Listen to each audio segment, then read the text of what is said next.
তো 4 তারিখে আমি শাহবাগে আহত হই, আমার হাতে গুলি লাগে কয়েকটা। তারপর আমি পিজি হসপিটালে চিকিৎসা নিই। শহীদ মিনার যাবো, আমাদের দুই দিক থেকে গুলি করা হয়েছে। একদিকে আর্মি ছিল, কিন্তু আর্মি গুলি করে, পুলিশ এবং র্যাব গুলি করছে। ওই জায়গায় দুইটা তো ছিল মারা গেল, একদম জায়গায় স্পটে।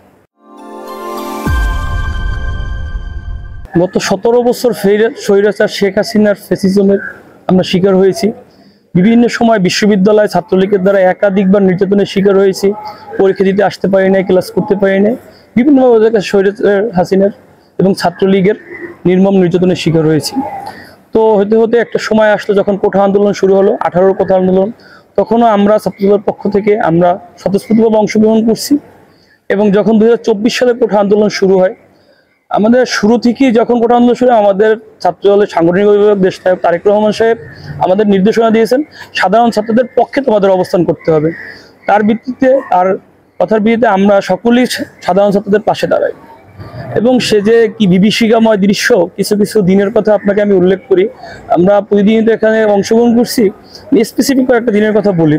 18ই জুলাই আমাদের সকালবেলা আমাদের প্রোগ্রাম দিল। আমরা সকাল 9টা ছাত্রদলের সবাই সম্ভবত মালিবাগে আমাদের ওখানে মিছিলের জন্য দেওয়া হলো স্পট। তখন আর্মি নামছে, কারফিউ জারি।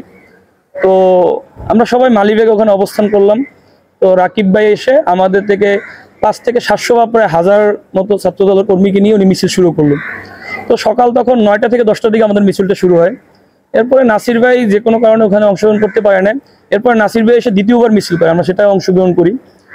এটা নাসির ভাই আবার তৃতীয়বার আমরা পার্টি অফিসে, আমাদের যে পার্টি অফিসের অপোজিটে মতিঝিলের সাইডে, যেখানে আরামবাগ বা এই মাঝামাঝি পড়ায়, ওখানে আবার আমাদের একত্রিত হতে বললো। এবার আমরা ওখানে আবার একত্রিত হই। এরপর আমরা যখন মিছিল শুরু করব, নাসির ভাই গাড়ি থেকে নামে না, তখনও মিছিল শুরু করব। এর ভিতরে আমাদের ডিবি এক পাশ থেকে, র্যাব এক পাশ থেকে আমাদের আক্রমণ করে, রাস্তার দুই পাশ থেকে আক্রমণ করে আমাদের একদম মাঝখানে কোণঠাসা করে ফেলে।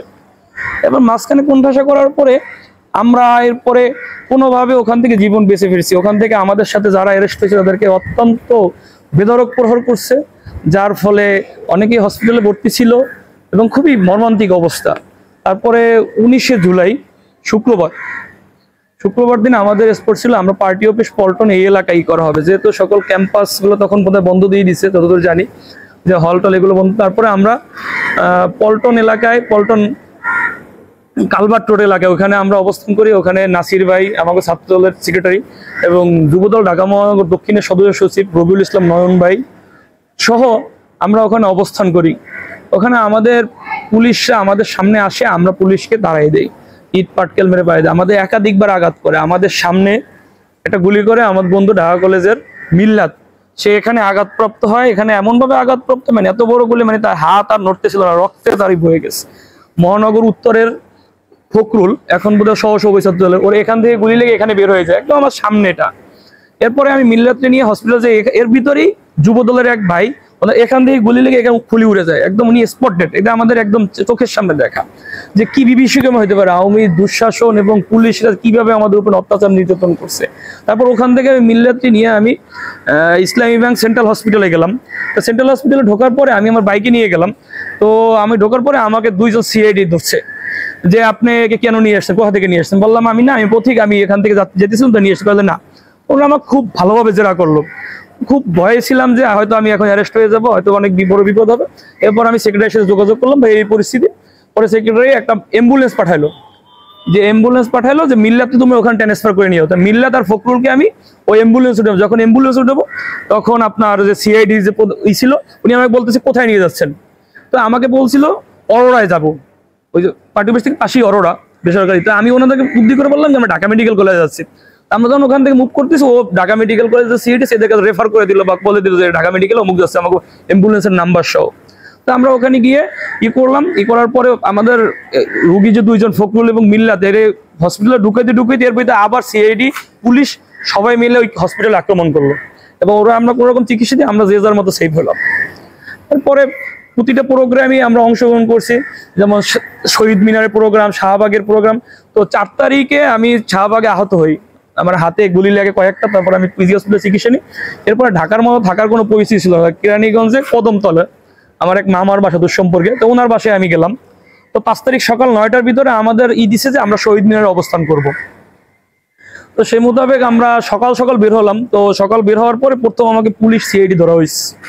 তো আমি মামার কাছে আগেই বলে বের হয়েছি যে মামা আমাকে যদি পুলিশ ধরে আপনাকে বলবো যে আপনি হসপিটালে আছেন মামির সহ, মামি প্রেগনেন্ট, তো আপনি আমাকে বলবেন যে হ্যাঁ তুমি তাড়াতাড়ি আসো। তো আমি এই কথাটা পুলিশকে যখন বললাম, পুলিশের যে ঊর্ধ্বতন কর্মকর্তা সে বলতেছে আপনি উপর গেলে আপনি নিজেই ডেলিভারি হয়ে যাবেন, আপনি যেতে পারবেন না।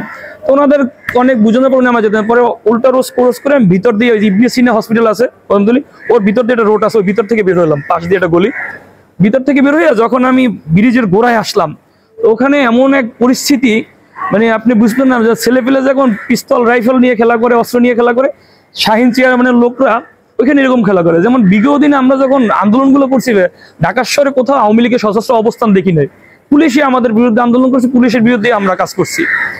কিন্তু একমাত্র এই যে কদমতলী, আমি যখন 5 তারিখ কদমতলী ক্রস করি তখন দেখি শাহিন চেয়ারম্যানের লোকজন কতটা সশস্ত্র ভাবে, মানে এত বড় বড় নাঙ্গা তলোয়ার তারা হাতে নিয়ে ঘুরতেছে, মানে কোনো বিষয় না, দেশে কোনো আইন বা কিছু আছে, মনে হয় আমরা একটা মাফিয়া রাষ্ট্রে আছি।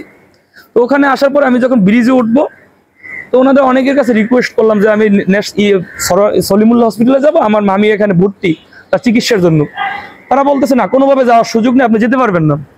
আমি 5 থেকে 10 জনের রিকোয়েস্ট করলাম, কেউ শুনতেছে না। আমি যদি কথা একটু দিই আমি ওখানে স্পট ডেড, সবাই হাতে অস্ত্র, পিস্তল এবং ওপেন রান্দা, তারপরে আপনার চাকু সবকিছু আছে। তো ওরা আসছিল না। তো একবার একটু বৃষ্টি পড়া শুরু হয়েছে, বৃষ্টি পড়া শুরু হবে, আমি ব্রিজের পাশ দিয়ে নামছি যে আমি নৌকা দিয়ে পারাবো। তো আমি একটু সামনে আগে দেখি সিঁড়ি আছে, তো এবার বিসমিল্লাহ করে সিঁড়ি দিয়ে উঠলাম। সিঁড়ি দিয়ে ওঠার পরে ওই সিঁড়িতেও আবার ওরা 2-3 জন করে পাহারা দেওয়া, ছাত্রলীগ যুবলীগের ছেলেপেলে। তো ওইখানে সময়টা কি ছিল যে ছাত্রলীগ যুবলীগ ওরা একটা মেয়ের সাথে, এই মেয়েটাও ছিল মানে আন্দোলনের হয়তো মেয়েটার সাথে খুব বাজেভাবে ঝগড়া করতেছে, মেয়েটার গায়ে হাত দিতেছে, মেয়েটা যেতে দেবে না। এই দেখে আমি আস্তে করে পাশ দিয়ে কেটে আসলাম। পেছ দিয়ে কেটে একটু সামনে আসার পর একটা রিক্সা, রিক্সাটা সাথে রিক্সা নিলাম। বললাম ভাই আমি সলিমুল্লাহ মেডিকেলে যাব, কত ভাড়া? উনি বললো 150 টাকা। তো আমি বললাম এত টাকা ভাড়া ভাই, এটা বেশি হয়ে গেল না? বলে না 150 টাকা, যাবেন? আমি বললাম ঠিক আছে চলেন। আমি উঠলাম। ওঠার পরে আমি যখন সলিমুল্লাহ ব্রিজ থেকে, বাবুদের ব্রিজ থেকে নামতেছি, তখন মামারে বললাম মামা আমি সলিমুল্লাহ যাবো, ঢাকা মেডিকেল কলেজে যাবো, কারণ আমাকে স্পট তো শহীদ মিনার, ঢাকা মেডিকেল কলেজে কোনা দিয়ে ঢুকবো শহীদ মিনারে।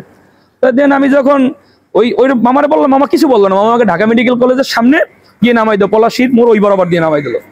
তো নামানোর পরে এরপরে আমি রিক্সাওয়ালাকে 200 টাকা নোট দিলাম, রিক্সাওয়ালা আমাকে 80 টাকা ফেরত দিল, 120 টাকা ভাড়া রাখলো। তখন রিক্সাওয়ালা মামা বললো মামা আপনাদের দোয়া করি যান, আপনি কি জন্য আসছেন বুঝতে পারছি।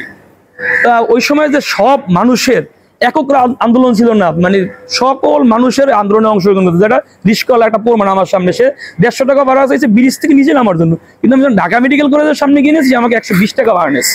তো ওখানে যখন নামলাম, ওখানে আন্দোলন করতেছি আমরা, ওখানে আমরা প্রথম শহীদ মিনারে গেলাম, ওখান থেকে নেমে শহীদ মিনারে গেলাম। শহীদ মিনারে যাবো, আমাদের 2 দিক থেকে গুলি করা হয়েছে, একদিকে আর্মি ছিল কিন্তু আর্মি গুলি করে, পুলিশ এবং র্যাব গুলি করছে। তারপরে আমরা ওখান থেকে লাফ দিয়ে একটা ছোট গাছ আছে, গাছ থেকে লাফ দিয়ে এইপারে পড়লাম। পড়ার পরে ওইখানে আপনার ঢাকা মেডিকেল কলেজের ভিতর ঢুকলাম। তো এটা 3 তলা, সম্ভবত 305, ওই রুমে গিয়ে আমি একটু অবস্থান নিলাম। তো এক মহিলা, ওনারা আসছে সম্ভবত যশোর থেকে, ক্যান্সারের কেমো দিতে। তো ওনাকে জিজ্ঞেস করলাম, বলার পর বললাম যে আপনি বলবেন আপনার বোনের ছেলে আমি, যদি পুলিশ এখান ধরে। ইতিমধ্যে শুনছি পুলিশ ভিতরে ঢুকে রেড দিতেছে যে আমরা তো সব ইসের ভিতরে ঢুকছি। তো উনি বললো ঠিক আছে বাবা, সমস্যা নেই, তুমি বসো। কিছুক্ষণ বসলাম, বসার পরে আবার উঠলাম, উঠে ভিতরে গিয়ে দেখি ঢাকা ইউনিভার্সিটির একটা ছোট ভাই, আমাদের ইমিডিয়েট জুনিয়র, ওর এখানে গুলি লাগছে, গুলি লেগে গেঞ্জি টেঞ্জি পুরো ভিজা, ও কাঁপতেছে যে ভাই কি করবো।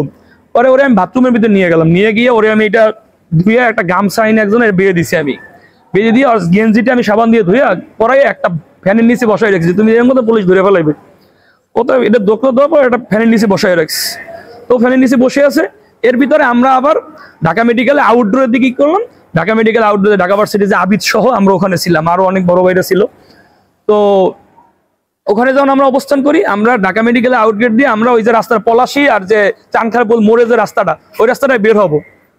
আমরা কিছু বের হয়েছি, কিছু ঢাকা মেডিকেলের ভিতরে, এর ভিতরে ওইটার অপোজিটে একটা নতুন বিল্ডিং আছে, এরকম মনে হল নতুন বিল্ডিং থেকে গুলি করলো, ওই জায়গায় 2টা তো ছিলাম মারা গেল, একদম জায়গায় স্পটে, উপর থেকে গুলি করলো, পাশ থেকে গুলি, আমার মনে হলো যে ওইটাকে গুলি আসছে। তো এরপর আবার আমরা ঢাকা মেডিকেলের ভিতরে ঢুকলাম। এরপরে আবার আমাদের কাছে মেসেজ আসলো যে আমরা এখন শাহবাগে যেতে হবে, ফোন দিল যে শাহবাগ থেকে আর্মিরা বলছে যে আপনাদের আরো লোক করেন, আমাদের নাসির ভাই ওখানে আসতেছে। তো আমরা কি করলাম, ঢাকা মেডিকেল থেকে আমরা মিছিল সহকারে শাহবাগের দিকে অগ্রসর হলাম। শাহবাগের দিকে আমরা অগ্রসর হয়েছি, ঢাকা মেডিকেলে আউটডোরে 1 থেকে 1,500 পুলিশ হবে মিনিমাম। তা আমাদের আসার পরে আমাদের ওরা গুলি করা শুরু করলো এবং সাউন্ড গ্রেনেড মারা শুরু করলো। তাই আমরা আবার পিছনে গেলাম। এরপরে আবার আমরা সবাই সঙ্গবদ্ধ আমরা সামনে অগ্রসর হলাম। এরপরে আস্তে আস্তে আমরা শাহবাগে অবস্থান করলাম। এরপরে শুনি যে স্বৈরাচার শেখ হাসিনা দেশ ত্যাগ করছে।